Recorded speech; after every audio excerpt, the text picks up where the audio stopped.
Now on NBC Palm Springs at 6, the BNP Paribas Open has officially announced the main draw for this year's tournament. We've got the details ahead.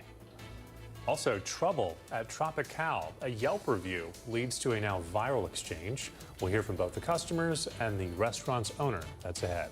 NBC Palm Springs at 6 starts right now. Now, connecting the valley, this is NBC Palm Springs at 6. Good evening. Thank you for joining us. I'm Olivia Sandusky. And I'm Mark Mester. The BNP Paribas Open is underway at the Indian Wells Tennis Garden. Qualifying action goes until tomorrow, and the main draw starts on Wednesday. It's tonight's top story. On the women's side, we have world number 1, Aryna Sabalenka. She anchors the top half, and world number 2, Iga Swiatek, tops the bottom half. Also playing is last year's champion, Mira Andreeva. We also have Coco Gauff, Naomi Osaka, and Alina Rybakina, to name a few. And we go to the men's side. We have top-ranked Carlos Alcaraz. He's going to headline the field, along with number 2-ranked Jannik Sinner, and also 24-time major champion Novak Djokovic will be taking the courts. And also returning is last year's champion Jack Draper. The tournament runs through March 15th. We've got a live look outside for you from our Agua Caliente casino camera in Rancho Mirage. The weather is just perfect for some tennis action here in the Coachella Valley, and it's also perfect for a little fun. A major serve of star power here in the desert, on and off the court, because tonight is Taste of Tennis, and our Pablo Alsina is live from the Grand Hyatt in Indian Wells, where things are just getting started tonight. Hey, Pablo. Hi, Olivia. I am loving life. For one, the temperatures have came down. Yesterday was a record amount of heat for the date. Now it's just gorgeous, mid-80s and going down to the 70s, and I'm eating some of the best food. Come on over here. Eric Stenberg, the culinary director of Castro's. What are we having here, and why are you at this amazing event, and what are you treating us to? We love this. We love this time of year. So we are featuring a braised short rib with patatas bravas and a piquillo pepper sauce, and we have watermelon poke. One season ends, one begins. So that's what we're doing tonight, is featuring what we're going to put on the new menu. And tennis, such an amazing sport, and this food is delicious. Talk to us about Castro and why people should go there, what they can expect. We thrive on collaborating with Chef Blaze and like sourcing our local produce and working with like fishmongers. We just enjoy the fact that we can talk to our purveyors, and we want people to understand where our goal is, our mission is with all our food systems. Sensational food. I'm going to eat a little more, but first, the 7-day forecast. Look at this. I mean, the 3-day comfort air forecast, gorgeous. Yes, a little bit hot yesterday, but the temperature's quickly coming down. That high pressure system that was keeping all the heat in, that has finally moved off. So temperatures going down from 88 to then 80. And then in my 7-day forecast, you're actually going to see some low 80s and even a 70s in there. So if you can make it on out here for Taste of Tennis, sensational. And if you can watch the tennis, even better. I interviewed Jessica Pegula, the American, earlier today. An American woman has not won this tournament since 2001. So hopefully Jessica or Coco can bring in that title back to a female American. I'm Pablo Alsina. Back over to Olivia and Mark. I'm going to go back to eating.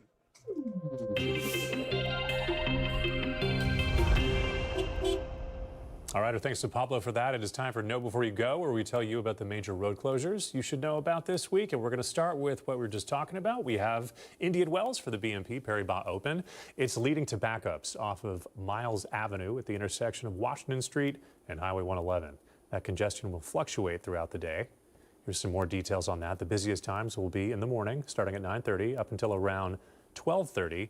And then things will pick back up again at 4:40 in the afternoon until around 6 o'clock at night as things alternate to those evening matches. Our friends over at CV Sync recommend you skip that intersection entirely during those times. And something unique to the tournament this year, several tennis players that were due in Indian Wells for the BNP are stuck in Dubai due to the missile strikes happening in the Middle East. The Association of Tennis Professionals released a statement this morning which says, quote, the ATP is closely monitoring the evolving situation in the Middle East and remains in regular contact with players, their support teams, and relevant local authorities. At this stage, travel arrangements remain subject to ongoing assessment in line with airline operations and official guidance.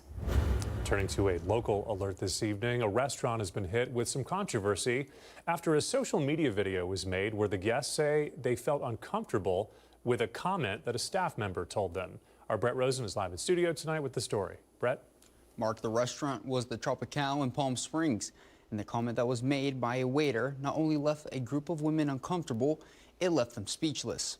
Another service member walked by her and whispered in her ear, delicious. It was a social media response after a group of women who were enjoying a bachelorette weekend in Palm Springs say they felt uncomfortable when a waiter at the Tropicale in Palm Springs made an inappropriate comment. I heard from behind me someone go, delicious, in a suggestive tone, I think is probably the best way to describe it. Nicole, who's the bride's sister, says immediately after the comment was made, she felt uneasy. And when trying to talk to the staff about what was said, she says their response was, quote, "He does that," which Tropicale owner Tony DeLimbo says was a conversation that was never logged or mentioned to management. But what sparked that social media video was when one of the friends in the group left a Yelp review, and DeLimbo replied saying things like to grow up, and that you should be thrilled that someone found you and your friend attractive. And when asked about his response on Yelp, he says that the interaction never happened, according to his employees. But if it did, he says it could have been worse. It's not like one of the servers grabbed her butt or touched her or was vulgar with her. It wasn't that. Apparently, she's claiming that one of the servers said something. Again, they're denying it to me. So, that's it. And even if they would have said what she said, to me, it's not that offensive. The situation has now sparked conversations online to boycott the restaurant.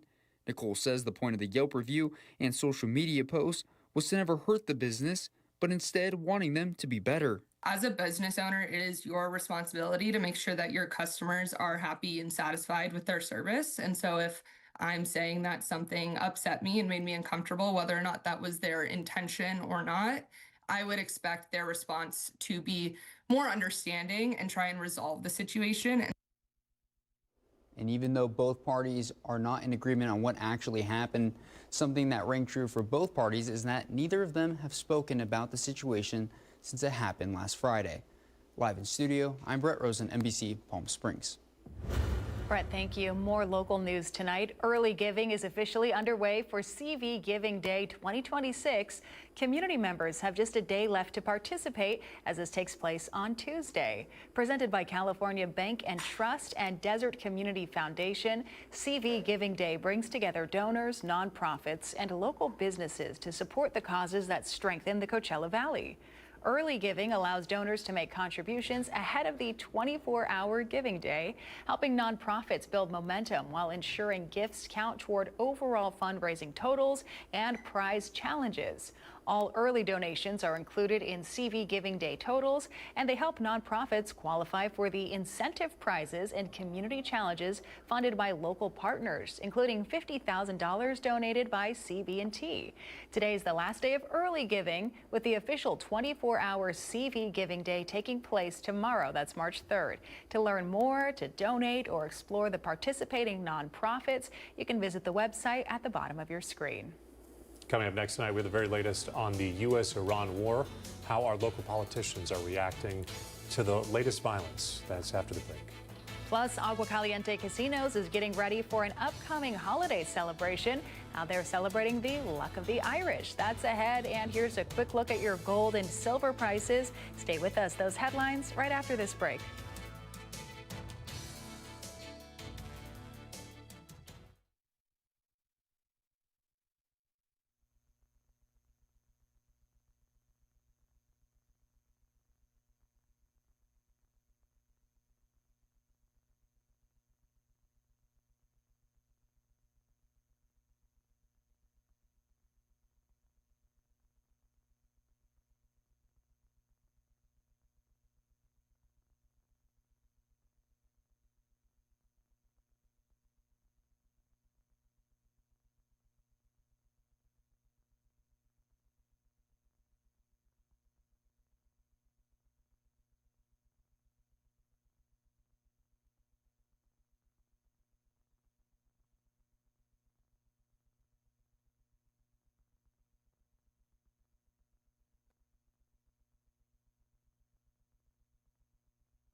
committed to covering our community.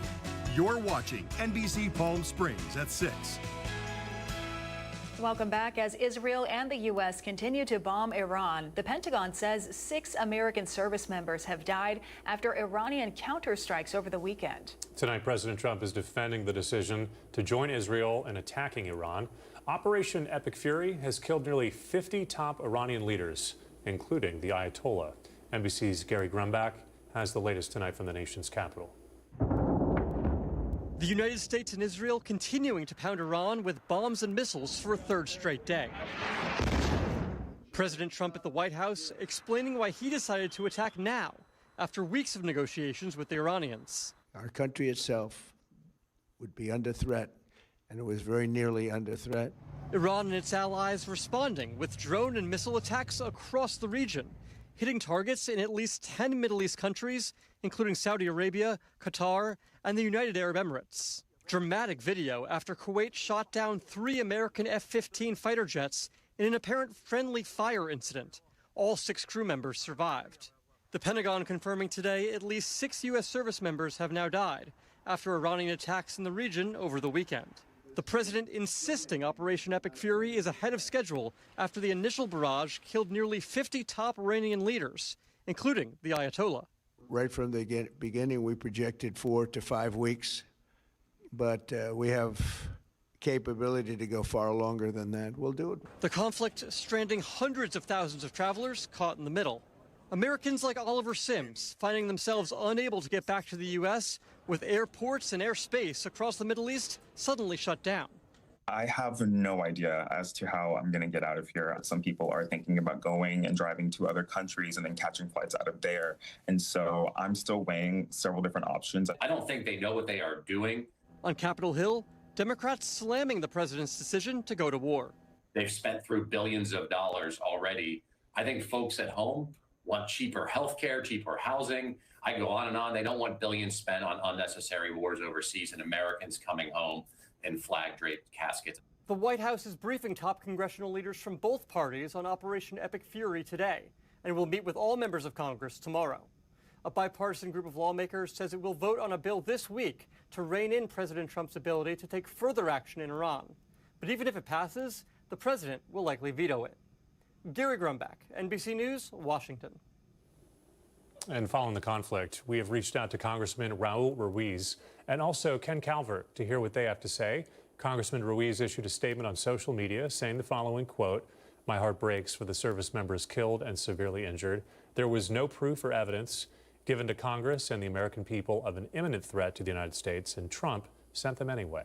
It didn't have to be this way, and I will demand answers," end quote. And Congressman Ken Calvert also providing NBC Palm Springs with a statement today that reads, quote, "President Trump's decision to launch Operation Epic Fury will protect America and our allies by eliminating the Iranian regime's ability to wage terror and threaten its enemies. It will also provide the Iranian people with a historic opportunity to shape their own future free from oppression." Meantime, the Palm Springs Police Department has communicated via social media about preventative measures they're taking in regards to the developing situation in Iran. Patrol teams and intelligence partners remain attentive to religious sites, cultural locations, and other areas in the city that could draw concern. At this time, there are no known credible threats to the city of Palm Springs. They encourage residents and visitors to stay aware of their surroundings and report anything that seems suspicious. We'll be right back.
Welcome back. We've got a live look outside for you. Oh, wow, a gorgeous shot from our Walter Clark Highway 111 camera with the moon there. I believe there is that lunar eclipse that's happening this evening. If you'd like to check it out, our Jerry Steffen has more on that on our website, NBCPalmSprings.com. But speaking of a beautiful night, it's a fun one over in Indian Wells because the taste of tennis is back and our Pablo Alsina is enjoying all that it has to offer at the Grand Hyatt Indian Wells. And you can't stop Pablo from dancing either. If there's music, you know he's on the dance floor. Hey, Pablo.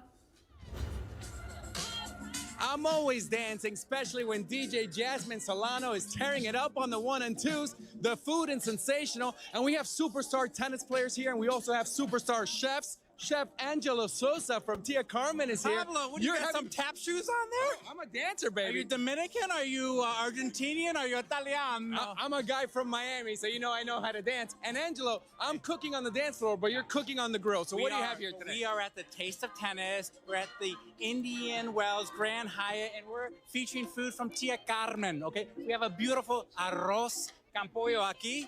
You see that? How beautiful it is? We have a arroz mixto aquí. We have mushroom yakitori, steak yakitori, and get this. You ready, Pablo? Show me a dance move first. Oh, but we need some a little better music. We have.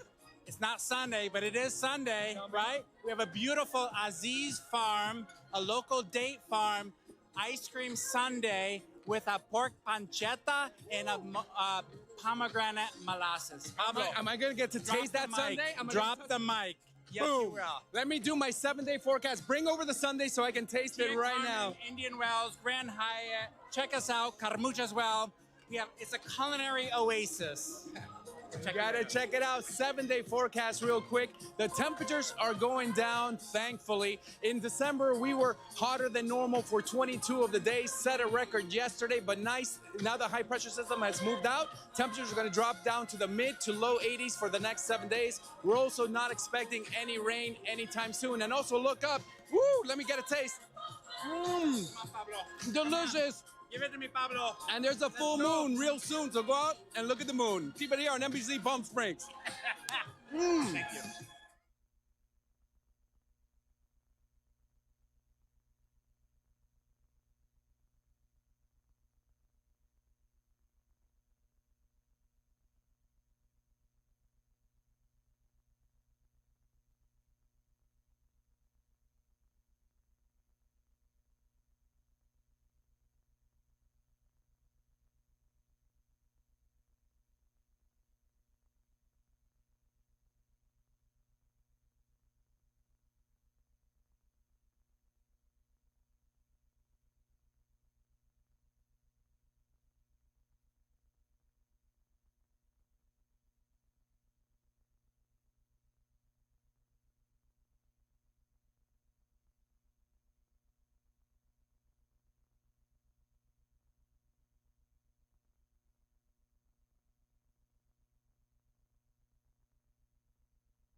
NBC Palm Springs Sports with Tim O'Brien, powered by Agua Caliente Casino.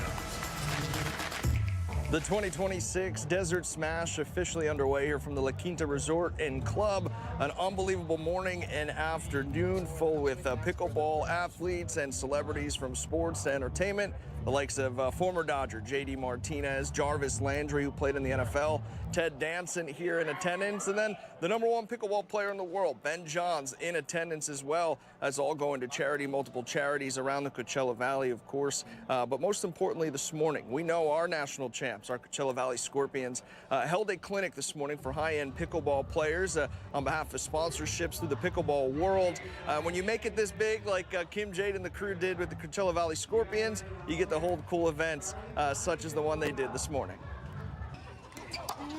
My name is Kim Jade. I'm the co-owner of the Coachella Valley Scorpions, and this is our other business. This is called Scorpion Pickleball Camps, and we are running a high-end clinic for the folks at Desert Smash 2026. A seamless serve between tennis tradition and pickleball passion. The Coachella Valley Scorpions teaming up with Desert Smash at La Quinta Resort and Club. So Desert Smash is a long-running, 20 years plus, tennis fundraiser. And they decided, in their infinite wisdom, which is great for us, to include pickleball 3 years ago. Pickleball and tennis should get along. They should coexist peacefully. 50 sponsors sharpening their skills, guided by 8 professional players, including a former world #1. My name is Pete Aldridge. I have a professional tennis background. Tennis translates really well to pickleball. I'm not playing much tennis anymore, but pickleball came along and it was just so much fun. They're going to see very high-level pickleball, and it should be really fun. And the star power, former Bachelor Matt James picking up a paddle and joining the pros. Proof this clinic wasn't just competitive, it was completely celebrity-studded. With NBC Palm Springs, I'm Caitlin Kelly. Well, the Desert Smash continues tomorrow here from La Quinta Resort and Club. Some other celebrities, the likes of Eric McCormick from Will and Grace, Lance Bass will be in attendance as well, our buddy there from the Palm Springs Animal Shelter. But of course, stick with us tomorrow for the next few weeks live here in La Quinta for the BNP Paribas Open as well. Live at the La Quinta Resort and Club, I'm Tim O'Brien. And now the Agua Caliente Entertainment Report, brought to you by Agua Caliente Casinos. Now that we've moved into March, hopefully you're feeling the luck of the Irish. Our Thalia Hayden is over at Agua Caliente Casinos in Cathedral City with a way to get into the St. Patrick's Day spirit early. Who's ready for St. Patrick's Day? I am here with Pearl Aguinaldo, and we are talking about some fun ideas. Yes, absolutely. We can start off with what's the core behind us, which is part of our Lucky Cantina St. Patrick's Day month-long celebration at the Agave Tequila Bar. A month-long celebration with all things St. Patrick's Day. Let's talk about the food. When it comes to the food, you can't go wrong. Everything we have on the menu is themed and delicious. We have the Dublin skillet fries with aged cheddar, Irish curry sauce, and my personal favorite, fish and chips, and of course, our Guinness brownies with mint chocolate chip ice cream. Now let's talk about music. Concerts every Saturday? Yes, Thalia, I'm so excited. We have free concerts here at Agua Caliente Cathedral City every Saturday. This Saturday, it's a tribute to Dave Matthews Band. Next Saturday, we have a tribute to Led Zeppelin, then tribute to Green Day, and the last Saturday of the month, we have a tribute to U2. It's a fun-filled, month-long celebration. You can't miss it. And what happens for St. Patrick's Day?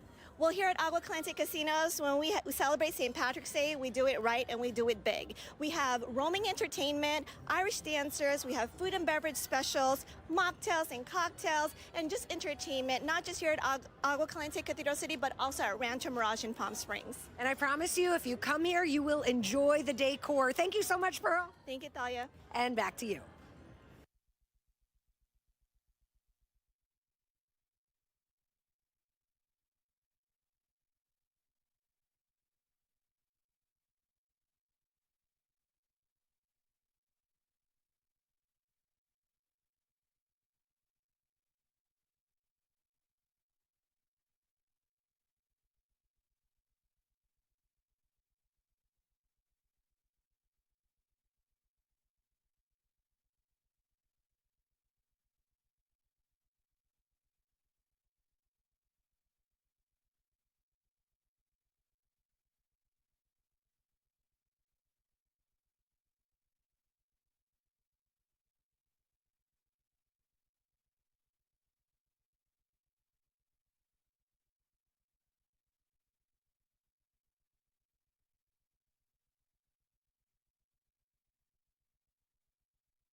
Brighter Side of the News is brought to you by Fiesta Kia. Discover the all-new Fiesta Kia located in the I-10 Auto Mall. All right, before we go, Australian photographer Maddie Smith has been named Underwater Photographer of the Year for 2026. His award-winning photo was of a pair of southern elephant seal pups in a rock pool that was taken on the Falkland Islands. Smith says the image was inspired by watching dozens of baby seal pups climbing over each other on the rocks at sunset. That sounds magical. He used a special homemade dome to capture the picture. Smith's aptly named Rock Pool Rookies was among more than 7,900 entries for the award. Some gorgeous photos there. There's nothing like nature photography. I love it. Yeah, you could say that. All right, we're out of time tonight, but we're back tonight for the news at 11, so please join us for that. Meantime, we're going to send things over to Fred Rogan. He's got the latest tonight with the Rogan Report. Hey, Fred. Fighting back, and a one-star review might feel good in the moment, but always remember, screenshots last forever. Hey there, welcome to the start of a new week, but like many things in life, we have to look backwards to move forwards. Told you about Rockin' Avenue, a new upscale bar, hopefully heading into El Paseo. It'll stay open late, attract some younger upscale clientele, and bring more business and tax revenue into the area. I think it's just what El Paseo needs, but owner Patrick Masur is facing some pushback. We talked about it last week. Patrick says it'll be a classy joint with a dress code and plenty of security. He described it as a new upscale bar and nightlife venue designed to complement El Paseo's atmosphere. Some locals are telling the city it just doesn't fit the elegant vibe of the street. I'm not sure we really even need a new bar, to be honest with you, but I think that everybody is free to open up their own business. If it's not successful, it'll close. But I'm not sure I would want it in my neighborhood because of the whole vomit, urine, loud noise thing. What's the phrase? Quality over quantity. The El Paseo district is understandably selective about its business profile. It's a destination location, so I can respect the city's caution. Okay, I hear both of you, and I appreciate that. And I think you're both really, really concerned. I got no problem with this at all. I personally think it's a lot of hoopla about nothing. Okay, you've heard from me, you've heard from our contributors. Now let's hear from the bar owner. Patrick Masur joins us now.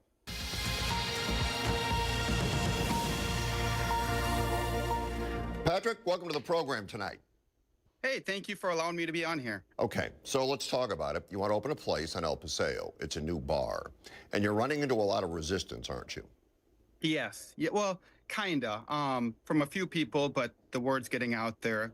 But I'm very surprised about the resistance. Everybody I've talked to on El Paseo, I've talked to a lot of business owners, a lot of residents, and they're all very, supportive of the idea and looking for another place to go and hang out.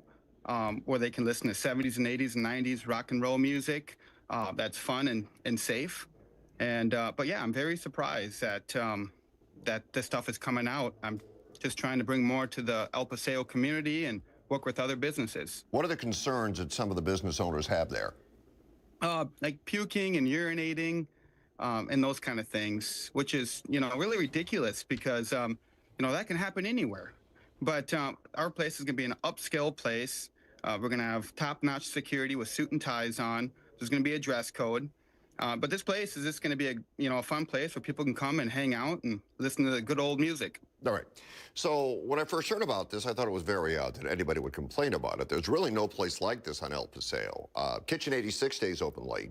That's a place we hang out all the time. It's great. And really, on El Paseo, that's the only spot. I always wondered why there wasn't another spot like you're trying to open on El Paseo. But let me ask you this. So you had a place in South Dakota prior to coming here, correct? Yes. Okay. So if I'm to be completely transparent with you, and I don't know how this started, but we have received emails from people and messages from people.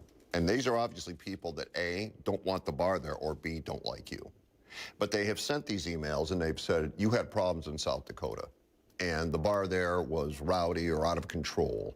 And that's why they don't want it here. Do you know anything about this? Everybody has their opinion. I put myself out there. I'm a business guy. I try a lot of ideas. And my bar in South Dakota was very successful. I got bought out. But yeah, I never had any issues in South Dakota. Did very well there. But, there's people, when you put yourself out there, there's people that don't want to see you win. Do you know the specific business owners that are suggesting you not open? I did stop in one of the businesses and, asked what I can do to be a good neighbor. And she just didn't want to work together. And I'm hoping sometime that we can, sit down and actually have a conversation, and I can kind of tell her, what I want to do with this and how it's going to, benefit all businesses on El Paseo. I think it would too. And we're talking about the pizza place. Right. Right. And is the concern that, at least in your opinion, that you might be taking business from the pizza place? I think that's a big part of it. But, going into it, rising tides raise all ships. Having another bar there that's open until 2 o'clock, an upper scale bar, is going to bring a lot of high-end clientele on El Paseo at night. It's going to bring more foot traffic, more tax revenue. So I really don't understand it. You would think on El Paseo, which is very upscale, you have a lot of people that come into town during the season. And there's nothing like this, by the way, that's open when it's not the season. Everything shuts down real early. I always wondered why there wasn't a place like this, especially there on El Paseo. Exactly. I know there's nothing like it, like a place that plays like 70s, 80s, and 90s around El Paseo. I'm like, hey, this is an opportunity. So I'm like, let's give it a shot. All right. So where are you right now? So the meeting is March 17th, as far as I know, unless that changes. And then we'll hear from the planning and zoning, and then we'll go from there. You guys can visit our website at rockinavenue.com for updates. And if you guys want something like this too, feel free to email the planning and zoning department or give them a call. Patrick, good luck. Keep us posted. I appreciate it. Thank you very much.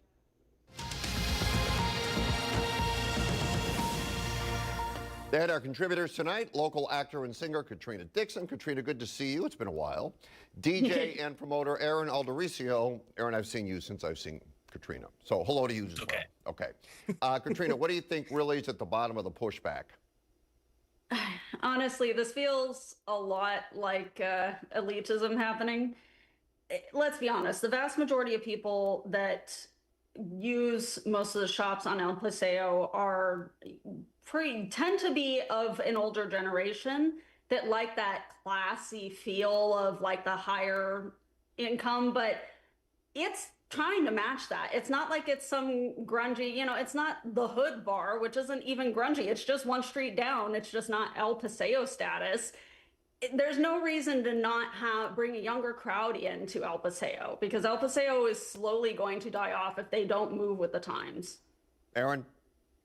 Yeah, I agree. And I think, a lot of the older crowd that are becoming older love 70s, 80s, and 90s music, and maybe want a slightly later place to stay out there. I think it's really interesting that people just assume everyone's going to urinate and vomit outside of this place because it's a bar that stays open till 2 a.m. Yeah, when I heard that, I was just like, no.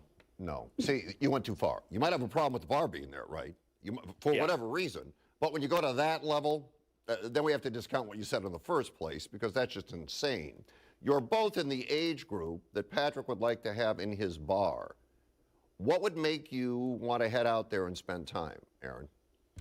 Well, I'm a DJ, so if he wants to hire me, my rates are good. But, I think I would check it out. It doesn't sound like there's any place else like that out there. And I get over to El Paseo. I really want to try those pies, so might as well check out his bar after I get a pie. Katrina? Honestly, give me good price drinks and a good time, and I'm there. Like, it's not that hard to get the younger crowd out there. Just offer a decent drink and a good time. All right. The internet can be a harsh mistress. When people write unflattering reviews, a business owner has to make a choice. You could ignore it, you could apologize, say you'll do better, and invite the customer back in, or you can just go scorched earth. Really? Some customers had a bad experience, wrote a 1-star review, which also mentioned a disturbing interaction they said they had with one of the wait staff, and after reading that review, the owner chose the scorched earth option. You can see the post here and the owner's response. Owner is saying he spoke to the wait person, who said they did not say what the reviewer said they said, but we don't want to get into that. We want to talk about the online experience. As a customer, how should you handle bad experiences? And as an owner, is it smart to post this kind of clapback? We're regardless of the situation that caused it. Okay, Aaron, what do you think? Well, I think everyone's actions on the internet are there forever and they speak for themselves. I personally believe and support businesses that run themselves with compassion and respect. And that's kind of where I stand on this whole issue. Katrina? No, absolutely.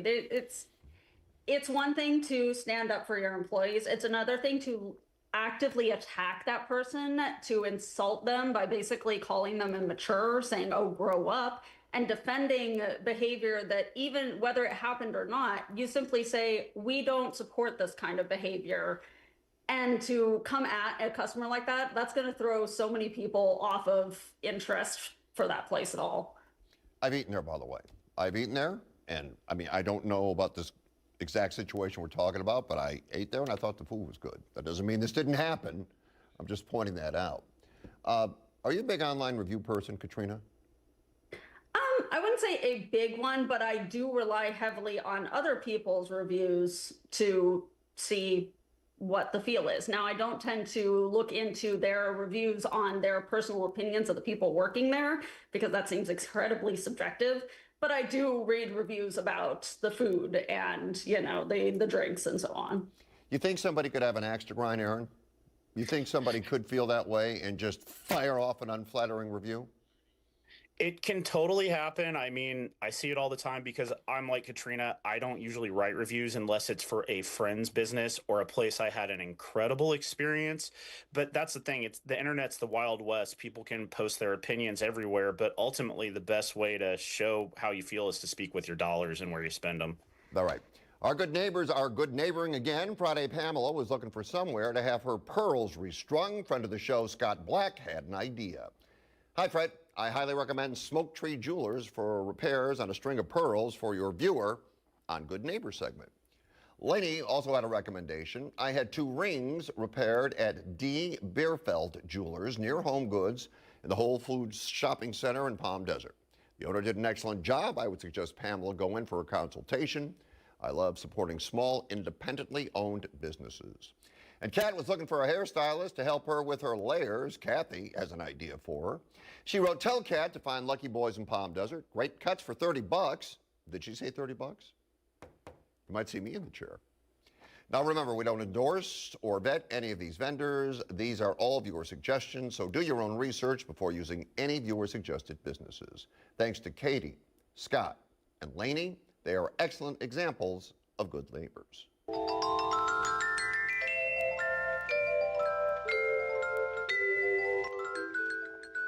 Patty La Quinta has a very energetic pup who needs a dog walker Tuesdays and Thursdays every week if all goes well. Coco and Rancho Mirage looking for a meal prep expert that can handle sugar-free plant-based meals. Richard in Thousand Palms wants to know if there is a licensed notary public living in the Tri-Palms estates.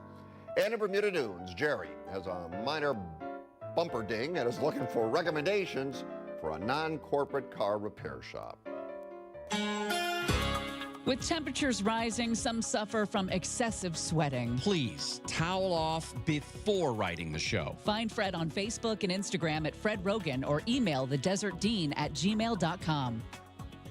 So the answer may be hard to find, but we're working on it.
So we work hard here on the show to get you the answers you need. Sometimes finding an answer is easier than other times. This is not one of those easy times. Viewer Kenneth wrote in and he wanted to know about the non-working windmills. There are several windmills on Edom Hill. They were erected about 3 years ago. For the past year, I've not seen them operating. Should they repay any discounts or tax breaks they got? So take a look. That looks like they weren't running the day we sent our photographer out there. But who knew how hard finding out who was responsible for running the windmills and how the whole buying energy thing works would be?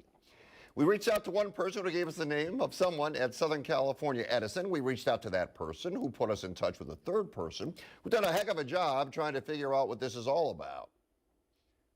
The Edom Hills wind facilities near Palm Springs, Palm Desert are associated with several historical developers and operators, but the current owner is Red Marlin Wind Ventures, LLC. So SCC doesn't run them. They do buy energy from the company that does run them.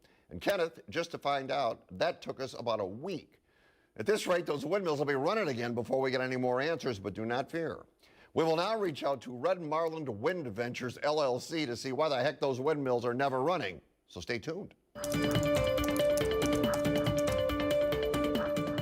Well, the track may not be banked, but that won't stop Relentless.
I love roller derby. Used to watch it back in Detroit as a kid, then in LA. These athletes don't do it for the money because there is no money in roller derby. They do it for the love of the game. The Coachella Valley Derby girls take over the Palm Springs Air Museum every year to throw the smackdown of their opponents. Coach Julia Sleazer, number 8, Relentless, join us now.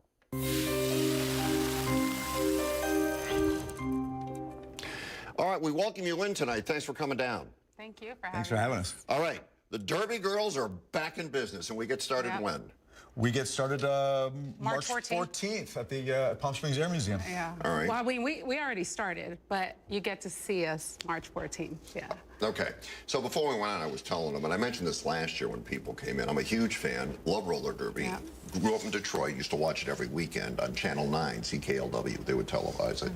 And I thought there was a part of it that was more theater than sport. Has that changed?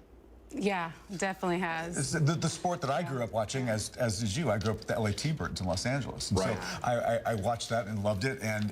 But now coming into the sport that we play, it's gone from theater to sport. there are no, you're not allowed to punch anybody in the face and throw people down by their hair and things like that, you know. Yeah. Wait, nobody gets hit in the head with a chair anymore? No. No. Those were always great moments, though. When you got it in the head with the chair, that was good big. old days. Yeah. Yeah. All right, talk about how physical it is. Oh, it's very physical. I mean, imagine football without pads. You know, we go shoulder to shoulder. We get hit in the chest directly. Knees get taken out. Ankles get taken out. Concussions happen. Breaks happen. Tears happen. It's a true full contact sport. I mean, we have like our helmets on and some of our elbow pads, knee pads, but that's just really to help us not get, you know, as hurt as I guess we could, but it still happens a lot. Yeah, even just at the girls get practices. physical. Yeah. All right, so you are a what? A blocker. A blocker. Yeah. Okay, so you have the thrill of taking people out to get in the way? Of course, yeah. It is a thrill. I mean, you know, we all have to be a little crazy to play it because it is very physical.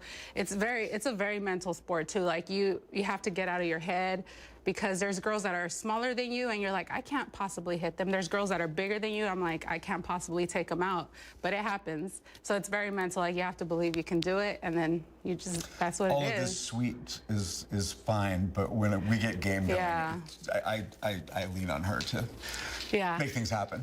Yeah, he actually just said last year, he's like, you know, this girl's very sweet, but you don't want to make her mad on the track. And then he gave me what he called the gangster award because of that. You know, it's like, it's all fun and games until we actually start playing. Then our mind just like, it's a switch. It really is. What's the worst you ever got banged up?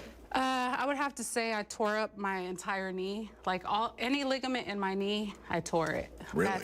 During one hit, that was it. You know, that's all it took. So that was the worst thing. Now, I'm thinking, and correct me if I'm wrong, you guys are getting rich doing this. Oh, no. We pay to play. You pay to play? Yeah. You pay to train, you pay to play? Yeah, yeah. Wow. Yeah. So it's for the love of it, really. It's really for the love of the sport, yeah. But it's kind of like you just want to go out and take somebody out. I mean, if you're paying for this privilege. Why not, You're just right? going out, I want to hit somebody, and here I can do it legally. Yeah, I mean, you could exactly. be going down the street and just punch somebody, but that would be illegal. Yeah. Here, you pay for the right to take somebody out. We're excited about this season. A lot of the teams want to come play with us. They want to come experience the Palm Springs Air Museum. They have supported us so greatly. Yeah. They see the doors open and the jets and the mountains, and they're like, I need to play there. And the excitement is great because of all the fans and the food and our halftime shows and all this. It's really quite a thing. Is it expensive to go? Not at all. I mean, right now, so before the games, so the Friday before the games, they're still at $12.50 online. If you go to the door, they're $15. Oh. But $15 for some fun, I mean, that's nothing. All right. So if we win, if we have the best record in the league, what do we get? We go home very happy and with an incredible success story of the year. We get a hearty handshake and a warm smile. All right. Yeah. Guys, thanks for coming in. Really appreciate it. Good seeing you. Good luck this year. Thank you. Thank you for having us.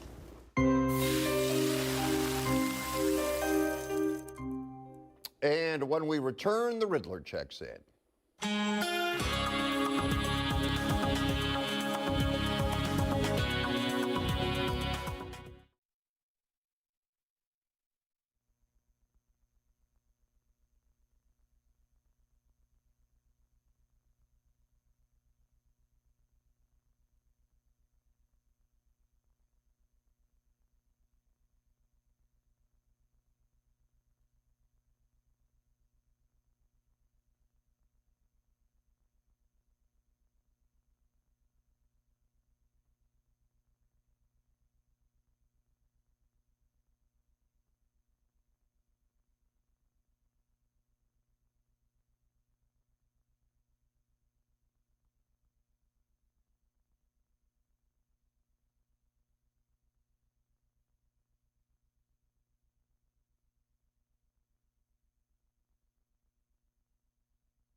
Hey guys, riddle me this. With a toothbrush, mustache, a cane, and a waddle, I became the most famous face of the silent film era. This show is for everyone, especially people that don't watch it. Does that make sense? Please make sense of the show. Find Fred on Facebook and Instagram at Fred Rogan or email thedesertdean@gmail.com.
With a toothbrush, mustache, a cane, and a waddle, I became the most famous face of the silent film era.